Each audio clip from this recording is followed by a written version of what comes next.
Do It Yourself, September 9th. Bringing every thought into captivity to the obedience of Christ. 2 Corinthians 10:5. Determinedly discipline other things. This is another difficult aspect of the strenuous nature of sainthood. Paul said, according to the Moffat translation of this verse, I take every project prisoner to make it obey Christ. So much Christian work today has never been disciplined, but has simply come into being by impulse. In our Lord's life, every project was disciplined to the will of His Father. There was never the slightest tendency to follow the impulse of His own will as distinct from His Father's will. The Son can do nothing of Himself. John 5:19. Then compare this with what we do.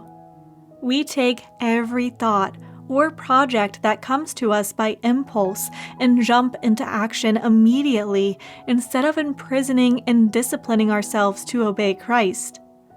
Practical work for Christians is greatly overemphasized today, and the saints who are bringing every thought and project into captivity are criticized and told that they are not determined and that they lack zeal for God or zeal for the souls of others.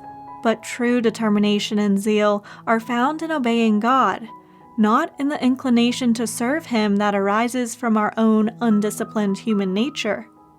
It is inconceivable but true, nevertheless, that saints are not bringing every thought and project into captivity, but are simply doing work for God that has been instigated by their own human nature and has not been made spiritual through determined discipline.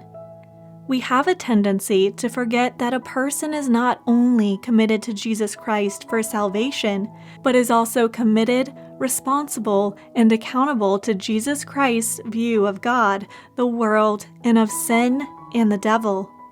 This means that each person must recognize the responsibility to be transformed by the renewing of his mind. Romans 12:2.